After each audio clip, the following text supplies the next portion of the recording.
Tere ka minu poolt kõigile kohalolijatele ja kolleegidele, tudengitele.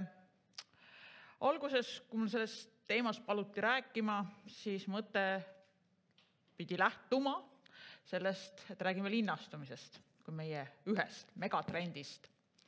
Ja siin juba esimeselgi slaidil on üks väike vihje ühele projektile, millest ma natukene ka räägin. Aga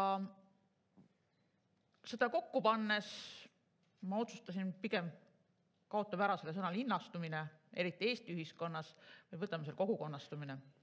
Ja nii nagu kaks eelkõnelejat, ütlen ka ise, kui ma just ei räägi sellest projektist, siis ülejäänud aja ma pigem ka esitan oma isiklikke seisukohti, mis ei pruugi alati ühtida teoreetikutega ja võib-olla isegi aeg-ajalt mõningate kolleegidega, üliõpilastest rääkimata. Aga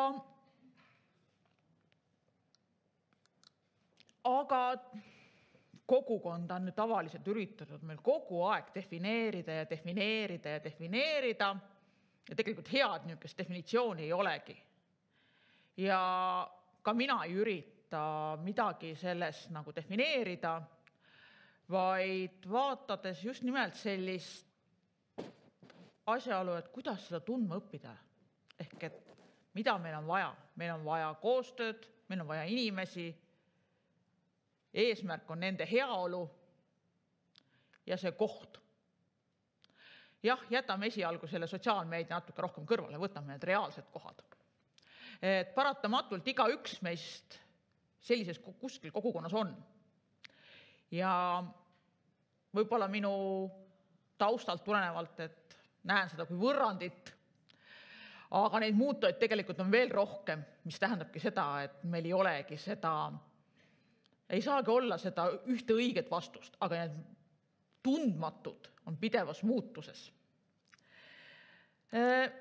Siit ka võib-olla see, miks mina võib-olla ei tahtnud ka sellest linnastumisest nii väga rääkida, vaid vaadates just meie Eestit, siis meie inimesed ka rändavad ja meeletult rändavad. Et jah, siin on mõned numbrid, aga lihtsalt mõistmaks seda, kui palju tegelikult on inimesed oma elukohta vahetanud. Ehk et viimase 10 aasta jooksul on toimunud nagu öeldate 450 000 sisserändamise toimingut. See tähendab, ehk ligemale 1/3 on vahetanud oma elukohta. Pidades siis silmas, et üle kogukonna piiride, et seal hulgas ka üle riigipiiride, aga vaadates just nimelt see sissetulekud. Ja on ka siis neid kogukondasid, kus võrreldes 2015. aasta elanikkonnaga on neid sisserände toiminguid olnud üle 100% rohkem, ehk tähendab seda, ehk sisse on rännanud rohkem kui aastal 2015 seal elanik oli. Loomulikult, osad liiguvad edasi ja nii edasi, et ta ei ole selles mõttes püsiv. Ja 20% elanikkonna muutust on peaaegu kõikjal toimunud. Nii et sellest tulenevalt ja Eesti kontekstis pigem inimene summa summarum ei rända mitte linna, vaid pigem linnast ära. Me oleme praegu selles faasis. Sellel on kindlasti omad põhjused, natukene ka hiljem võib-olla sellest mainime, ja sellest tulenevalt on ka mõttekas võib-olla meil ka rohkem kasutada seda sõna kogukonnastumine ja alates sellest mõelda, miks inimene vahetab seda kogukonda, miks ta tahab, miks ta valib selle elukoha. Seal on väga erinevad põhjused, jälle teema, millel võib-olla väga pikalt ei jõua peatuda, aga võib ka olla olulises kohal sotsiaaltöös. Aga tihti räägitakse, et meil on vaja teha koostööd kogukonna liidritega. Aga kes see kogukonna liider on? Keda ta tegelikult esindab? Ja mida ta tegelikult esindab? Ettevõtjad. Tavaliselt neil on tegelikult ärihuvid. MTÜ-d jälle sõltub nende eesmärgist, keda ja miks nad esindavad. Poliitikud, no ka nendel on oma huvid. Aga kas see kogukonna liikme huviga kattub, see on omaette küsimus. Samamoodi aktivistid ja vabatahtlikud, ka neil on oma motivatsioon. Ja muud kogukonna esindajad ja kogukonna ühendused. Tihti te olete näinud neid asumiseltse, siis tegelikult kui vähesed inimesi nad reaalselt puudutavad, et nad tegelikult on väga väikesele kitsale kildkonnale. On küll olemas ka noortekogud ja vanemaealiste kogud omavalitsuste juures. Need, kes on nendes olnud või need, kes nendega teavad, siis tavaliselt vaatavad seda valimisaktiivsust, siis see on väga madal. Ja jälle küsimus, et keda nad esindavad. Võib-olla siit ühed sellised on külavanemad, kellele pannakse seda rolli, kes võiks tunda neid inimesi, kes need piirkonnas elavad. Ja tuueski välja selle, et kas tõesti kogukonna liider on see, kas see, kes karjub kõige kõvemini, annab kõige, sellel on õigus. Nagu näha ka siit karikatuurilt, et tavaliselt kõige kõvemal karjujal ei ole see õigus. Vaid sellel, kes pigem astub dialoogi ja sotsiaaltöötajate ja üldse avaliku sektori jaoks see küsimus ongi, kellega seda dialoogi alustada, kui me ei tea. Samamoodi, mis on väga muutunud, on heaolu. Natukene kuulsime ka seda, mida siin Anu Toots ka juba eelnevalt rääkis, ehk et see ei ole tänapäeval. Ka meie ühiskonnas nüüd viimase 30 aasta jooksul enam ainult vaesuse puudumine. Jälle olen küll toon siia väikse numbrilise väite, kui 90ndate lõpupoole oli 30% inimestest absoluutses vaesuses, siis praegu on see protsent 10 korda väiksem. Ja sellest veel poole moodustavad praegusel hetkel meie Ukraina põgenikud, ehk et enne 2022 oli see protsent juba 1,4. Ehk see vaesuse puudumine, see on tegelikult heaolust üks väga väike osa. Mis selle juures ongi väga palju muutunud, millest ka siin juttu on olnud, et muutused on olnud kõigis 3 sektoris. Et sotsiaaltöö ei ole enam ainult teenused ja toetused, vaid väga palju on võimestamist, kogukonnatööd, ennetustööd ja nii edasi ja nii edasi. Tervishoid, see ei ole ka enam ainult füüsiline tervis, aga väga oluline rääkida ka vaimsest ja mitte ärunusest sotsiaalset tervist. Samamoodi õppimine. Ei ole noorte pärusmaa, nii nagu ka Anu Toots rõhutas, vaid elukestev õpe. Lisaks ülemaailmsed kriisid, mis meil väga palju kõike mõjutavad, ja soovid, võimalused ja vajadused ei ole ammu ilma enam sihtrühmapõhised, vaid on individuaalsed. Ja sellele lisandub veel koht, kuidas see muutub. Siin on üks pilt, mina ei ole seda kokku pannud, aga see peaks olema Tallinnas siin politseipark, jah? Politseipargist 20. aastatel ja circa 100 aastat hiljem. No, usun, ära ei tunne. Ja see väga paljuski muutub inimeste ümber igapäevaselt. Inimesed osaliselt tahavad seda muutus, osaliselt mitte, tahavad seda rohelust. See on ka võib-olla see, mida miks meie inimesed võib-olla maale kolivad ja mida võib-olla Lääne-Euroopa inimesed nimetavad miljoni vaateks, samamoodi, mida meilt igaüks ihkab, et vaadates koduaknast välja, sa vaatad merd, metsa, välja, sa vaatad loodus, kuulad linnulaulu, mitte automüra ja naabritegevusi kõrvalmaja aknas. Aga sellele lisandub ka turvalisuse liikumine, ehk see kõik on muutuses. Väga paljuski on viimasel ajal muutunud kogukondade aktiivsuseks mitte minu tagaaeda mentaliteet, ehk nagu ingliskeelse väljendus NIMB, not in my backyard, et ollakse vastu kogu aeg kõigele ja kõikjal. Vot siit tulebki võib-olla see hetk, kui hästi palju need kõige kõvemad kisajad kostma jäävad, millel ollakse vastu. Nursipalu, Rail Baltic, tuulepargid, tuumajaamad, kaevandused, no kõik versioonid.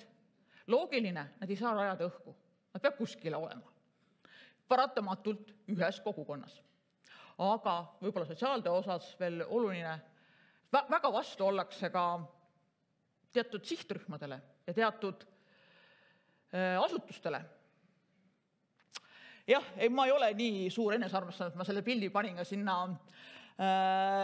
suurest enesearmastusest, et te minu nägu ei näe, aga just nimelt see intervjuu siit tõenäoliselt ei näe, aga küsimus kerkiski ühe valimiste kontekstis, kohalike omavalitsuste kontekstis, et teate, Tallinnas siin ollakse väga-väga vastu süstlavahetuspunktidele, inimesed hakkavad juba meeleavalduse korraldama. Aga mis saab? Et kus nad siis peavad olema? Et sotsiaalde roll võib-olla siin ongi jälle see sama solidaarsus nii piirkondade vahel, kui on mingid suuremad ehitused, paratamatult kusagil peab olema. Teisalt ka piirkondade siseselt, ehk et kõik, kes seal elavad, ehk sotsiaaltöö jaoks ei ole ainult abivajajad, vaid kõik selle piirkonna elanikud. Eriti just sellises, kui me räägime territooriumi mõistes, ei saa ära unustada kedagi. Ja kuidas siis sellises väga keerulises maailmas, isegi kogukondades õppida tundma oma kogukonda? Et oluline on saada teada need tegelikult hääled kogukonnast, ehk mitte selle hääl, kes karjub, vaid kui me lähme ka siit samast uksest välja, võib-olla tänavakene kõrvale, suvaline inimene, kes mõtleb vastu, aga mida tema arvab? Sõltumata sellest, kas ta on abivajaja, on ta, mida ta teeb, vaid mida tema mõtleb, sest ka tema on selle kogukonna liige. Ja sellest üks selline tulemusprojekt oli meil siin selline lookusprojekt, milles ka siin osa tudengid on osalenud.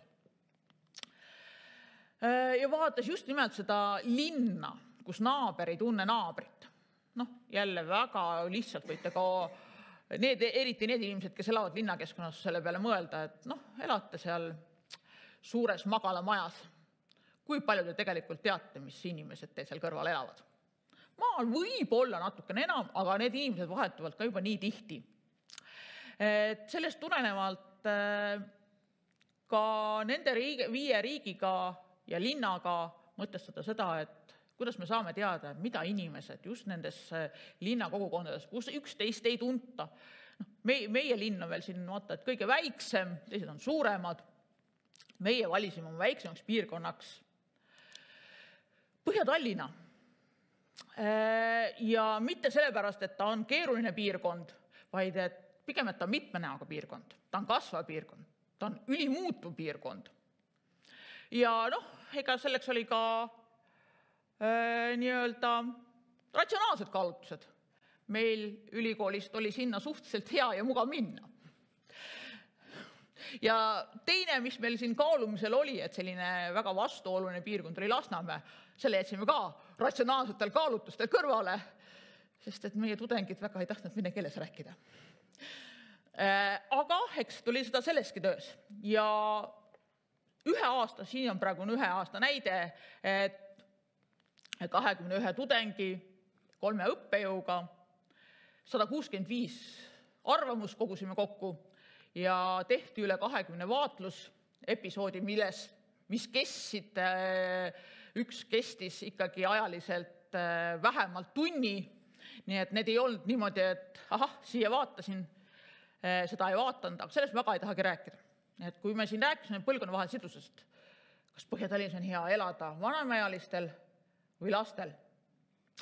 Tegelikult Põhja-Tallinnane, ütleme niimoodi, ei suuda otsustada. Suhteliselt võrdselt leitakse. Ja mida kauem see inimene selles piirkonnas on elanud, seda rohkem ja seda paremini ta seda piirkonda hindab. Kas piirkond on turvaline? Nagu näha, suhteliselt turvaline. Samas sellest hoolimata on neid inimesi, kes leiavad, et on diskrimineerimist ja et nende vara on olnud ohus. Jälle, mida kauem on inimene selles piirkonnas elanud, seda turvalisemalt ta seal tunneb. Aga huvitava faktina võiks välja tuua, et Põhja-Tallinnas tunnevad ennast kõige turvalisemalt need, kes on sündinud mitte Eestis, vaid kusagil Euroopa riigis. Ja pigem isegi ka need, kes on kusagil veel 3. riikides sündinud. Mis võib-olla ka viitab sellele, et kus nad on tulnud. Et võib-olla see piirkond, kus nad on tulnud, on veelgi ebaturvalisem olnud kui meie Põhja-Tallinn. Elukeskkond, tõesti on väga mitmekesine ja jälle need, kes on kauem, leiavad, et on kohti, kus kohtuda inimestega, on vaba aja võimalusi ja pigem nendel, kellel on oma kodu, need leiavad, et see elukeskkond on parem. Aga mida on vaja muuta? No esimese asjana ja kõige rohkem võib-olla saabki välja tuua, et transport. Kõik ülejäänud teemad on niimoodi enam-vähem võrdselt esindatud. Me andsime ka neile võimaluse öelda, mida me teeksite, kui nemad oleksid linnapea. Ma jagasin nad siin uudest 5 teemasse, võttes need kokku märksõnadena. Aeg-ajalt on siin ka mõne vastaja, tudengi poolt kirja pandud vastaja kommentaar. Aga esimene, mis tõesti inimestele korda läks, oli see transport. Seda nii autod, autovabadus, parkimine, jalgrattateed, jalgrattaste autode tasakaal, bussiliiklus, aga vastuseis trammiteele, sest trammiteed nii-öelda toetavaid, et teen trammiteed, seda nende hulgas ei olnud kuulda ja seda tehti veel enne, kui see suur jutt selle üle selle aasta alguses laiali läks või eelmise aasta lõpus, seda tehti varem, need on kogutud varem. Väga palju pööratakse ka tähelepanu sellele linnakeskkonnale, et tõenäoliselt need, kes on pikemalt selles piirkonnas elanud, tunnevad, et see piirkond muutub liiga palju, et nemad ei taha seda uut nii palju, nad tahavad seda Koplit, nad tahavad seda hipodroomi, nad tahavad seda vana kalamaja piirkonda endiselt nii, nagu ta oli. Ja kindlasti hästi palju ka seda jätkusuutlikkust, rohelisust, seda mainiti meeletult palju. Sealhulgas mänguväljakuid ja pinke. Ja rand. No see on see eestlaste tüüpiline, meri ja rand kuuluvad ikkagi.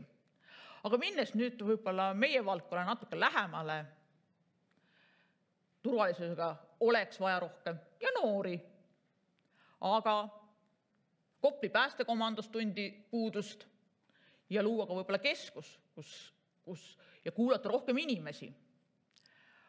Aga ära mitte unustades ka seda, mis võib-olla sotsiaaltöö jaoks veel eriti kriitiliselt esile kerkib, see ebavõrdsus, üürihinnad, millest siin samamoodi oli juba natukene Kanutootsi jutus rääkida, et ei jõuta soetada enam oma eluaset, eriti linnakeskkonnas. Ka selles linnaosas, kus varem olid kõige odavamad üürimisvõimalused. Aga siin väga leebelt väljendades alko- ja narkoprobleemidega tegelemine, ütleme niimoodi, vastused olid palju krõbedamad. Vastuseis mitmekeelsusele ja multikultuursusele. Väga palju oli seda. Nii vene keel kui ka stiilis, et saatke kõik muukeelsed sellest piirkonnast minema. Ja ka konkreetne seisukoht sulgeda kõik öömajad. Ehk et see näitab seda, et on väga palju sellist arusaamatust ja saamata aru sellest, et me kõik on ühiskonna liikmed, milles on sotsiaaltöös oluline roll. Mida me siis veel tegime? Mis me võib-olla meie jaoks ka oli hästi suur väljakutse. Kuidas leida partnereid, kuidas leida kogukonnapäevadel inimesi, et kuidas kutsuda inimesi kuulama, leida need vahendid, et inimesed tuleksid kuulama ja kes on jälle see õige ühiskonna partner. Tõesti vaatlused ja lihtsalt kogukonnas jalutamine. Siin oli paar pilti, aga neid pilte on palju rohkem ja ma arvan, nende tudengite mäludes on seda piirkonda hoopis teistmoodi nähtud, et võib-olla see kõik ei jõudnudki piltidesse, vaid lihtsalt süübis nende mällu, kui mitmetahuline see on. Tudengid ise muidugi väärtusid seda, et neil oli seda võimalik rahvusvaheliselt võrrelda. Ja ma arvan, et üks teadmine, mis sealt saadi, oli see, et selles projektis vähemalt on 3 tüüpi kogukondasid ja me ei tasuks kunagi hakata lootma, et meie kogukonnad ja sotsiaaltöö kogukonnas muutub sarnaseks, nagu on seda madalmaades või Belgias, kus ta ongi väga kogukonnane ja vastandubki avalikule võimule. Teisalt Hispaania, kus inimesed ongi suhtlemisaltid, pidevalt on soe kliima, ja nende kogukond on hoopis teistsugusem. Meie võib-olla pigem sarnaneme Norrale, kus pigem selline avalik sektor peab selle juhtrolli võtma, sest kogukonna tavaliselt nad on sellised killustunud. Ei ole sellist, kes vaataks kogukonda kui tervikut. Loomisel on koduleht ja õppemoodul, aga selles ma siin ei peatuks. Ja pigem võib-olla mõttekohana, mis meil siin endilgi üleval on sulekuplaan, ehk et praegu me kuulasime natukene seda inimest. Aga tegelikult seda inimest oleks vaja kuulata veel rohkem. Näha, mida nemad mõtlevad. Et sealt edasi minnes me jõuamegi sellise koostööni ja innovaatilise koostööni. Et võib-olla igale ühele teile siin oma mõttekoht, sõltumata sellest, mis positsioonis te olete, et kuidas teha just sellist uuenduslikku koostööd, et vaadates kaugemale sellest, et tehakse seda juhtumitöö raames, vaid aga äkki teeks midagi muud, kaasaks kedagi teist, otsiks kedagi teist. Ka koos loome. Üks võimalus, miks mitte ka ülikoolide vahel, koos ülikoolidega, sest meil on hoopis teistsugune agenda. Samas siin on tudengid, kes tahaks seda praktilist kogemust. Ja väga hea on, kui me saame minna ka ülikooli seinte vahelt välja. Jah, tihti see juhtub sellega, et kui me koos lähme, siis Tallinnas kaugele ma ei jõua. Aga miks mitte võib-olla kutsub meid järgmine kord mõni teine piirkond külla ja me saame sinna minna. Aga miks mitte ka mõni väiksem linn. Ja tudengitel oli see ka hästi huvitav kogemus, saades aru, et uurida ja vaadelda võib ka teistmoodi. Ei ole ainult see, et kas need, kui nad tegid ka neid intervjuusi, neid ankeetküsitlusi, kui palju tuli seda muud infot. Ja selline praktiline kogemus ja võib-olla selline, mis alati võib-olla ei tundu käiva sotsiaaltööga kaasas, aga paljud tudengid ütlesid, et teate, mulle meeldib küll väga inimestega suhelda, aga kui raske on astuda tänaval võhivõõra juurde ja taga milleski rääkima hakata. Ja nad olid väga õnnelikud, et neil olid mapid käes, siis oli neil vähemalt mingisugune pidepunkt. Et jõudeski, siia on küll hästi pikk pealkiri, mis pidi olema esialgu, siis kui ma need slaide tegin, oli meil parasjagu valmistamisel ka arvamusartikkel, mis õnneks ikkagi eile õhtul ilmus. See pealkiri on siin natukene pikem. Delfi meediasse jäi see natuke lühemalt. Viidates just nimelt selle samale, et väga paljuski on oluline see, et me peame rääkima kõigi inimeste heaolust. See tähendab siis seda, paneme kokku sotsiaaltöö, koostöö ja inimesed kogukonnas. Tegelikult aeg-ajalt kaobki ära võib-olla piir kogukonnatöö ja ennetustöö vahepeal, sest et mida rohkem me teame, mis meie kogukonnas toimub, seda rohkem tegelikult ka märkame. Ei ole vaja seda võib-olla formaalselt ja võib-olla saab ka natukene, see on küll väga keeruline mõõta, et kui palju vähem me tulekahjusid kustutame, aga lootus jääb, et kui me teeme seda kogukonna tööd, siis neid nii-öelda tulekahjust, neid jääb alati, aga neid on vähem. Me ei saa küll seda kunagi teada, kui palju neid tegelikult on. Ja lõpetuseks panen ka võib-olla tagasi selle pildi siin, selle sotsiaaltöö päeva peal, mis oli meil eile. Ja see on see ametlik sümbol. Nüüd see kollakas seal peaks olema see sotsiaaltöötaja. Aga samas, kui te paneksite ta sinna samma sellisesse rohekasse värvi, siis ta sulanduks sinna sisse. Ja see on ka võib-olla see, mida siin ka rektoraati esindaja esimeses mainis, et sotsiaaltööd on ikkagi vaja, aga mida järgmõt on, seda on parem. Et see mõte tuli mulle ka endale, lugedes neid kommentaare, mis meiega artikle tuli. See esimene kommentaar oli selline alastiilis, et kui heas korras ühiskonnas ei ole sotsiaaltööd vaja, siis tegelikult mina selle väitega nõus ei ole, võib-olla ütlekski, et korras ühiskonnas sotsiaaltööd ei märgata. Ta on väga vajalik, aga ta jääb märkamatuks. Ei ole seda negatiivsust, vaid me ei märkagi teda, aga ta tegelikult on väga oluliselt olemas. Ja sellega mina siit lõpetaksingi. Aitäh! Jaa, aitäh, Kersti!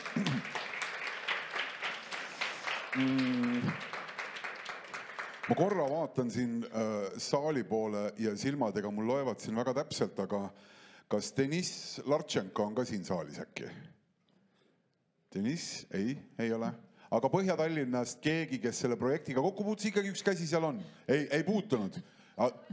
Põhja-Tallinn küll, aga mitte projektiga kokku ei ole puutunud. No selge, siis me Põhja-Tallinnast eraldi lihtsalt ei hakka ka rääkima. Kahju oleks saanud muidu võib-olla pisut.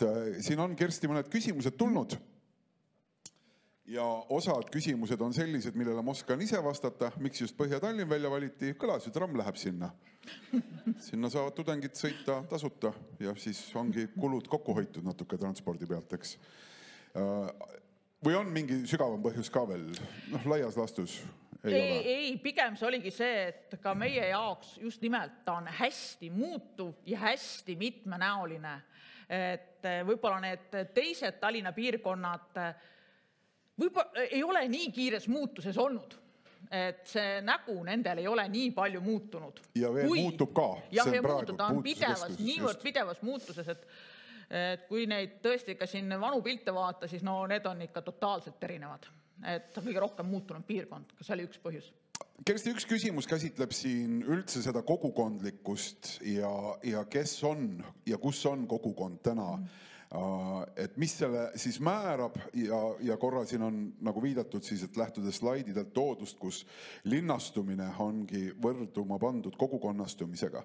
Ja et sa saaksid sellele küsimusele ettevalmistuse või vastuse välja mõelda, ma räägin veel ühe loo juurde.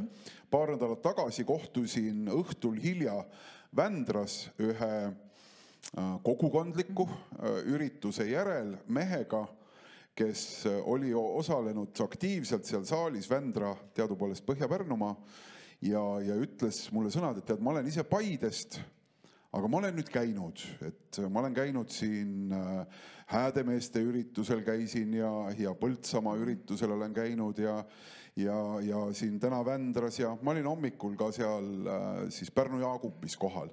Et tead, see on meil selline tore kogukond, saame oma vahel kokku, alati on hea meel rääkida, jagada uudiseid, kes kuskil midagi lugenud on ja nii edasi. Ja see kogukond oli siis need, keda sa korra nimetasid ka siin üle libisedes, kes annavad suure osa sellest valjust häälest, mis puudutab siis tuuleparkide vastu võitlemist. Ta ise defineeris ennast täiesti selgelt kogukonnana. Aga see kogukond ei koosne muidugi Paide inimestest, tema oli üks Paidest pärit liige. Et mulle tundub, et selle kogukondlikkusega täna on nii, et selles infoühiskonnas eriti määrab hoopis miski muu peale selle füüsilise asukoha. Et see füüsiline asukoht on ainult üks väike grammikene sellest identiteedist, mis kogukondlikkuse määrab. Ülejäänud võib-olla seal kuni 90%, võib-olla 80%, väga raske on öelda, tuleb hoopis teisest kohast. See on mingi selline vaimne kogukondlikkus, mis tänapäeval inimesi rohkem seob. Jah, kindlasti neid kogukondasid on väga-väga palju, aga üks kogukond, kuhu me paratamatult, kas me tahame või taha, kuhu me kuulume, ongi see, kus me elame. Et me ei saa sellest nagu ennast eraldada, sest et me veedame seal juba niivõrd palju aega, ehk et on oluline, et kas me seda inimestega seostame, aga selle kohaga. Ja küsimus just nimelt ka selle sama võib-olla selle mentaliteedi ja selle mitte minu tagaaega, et ongi tõesti väga palju seda, et käiakse nii-öelda ühes kohas teise, aga samas kui see tuleb nii-öelda nende samade kohalike inimestele, olles ka ise mitu korda pidanud seisma silmitsi sellega, et kohe tuleb kaevandus vähem kui 200 meetrit minu kodutrepist, avama kaevandus koos lõhkamistega, siis ei ole see eriti nagu hea väljavaade. Aga küsimus ongi alati selles, et igal ühel oma elukohaga mingisugused seosed on ja sellepärast siin me tõesti keskendumisega ainult elukoha põhisele kogukonnale. Jaa, selles ongi ülihuvitav see alguse nii-öelda lähtepunkt, et kui palju on inimesi kolinud.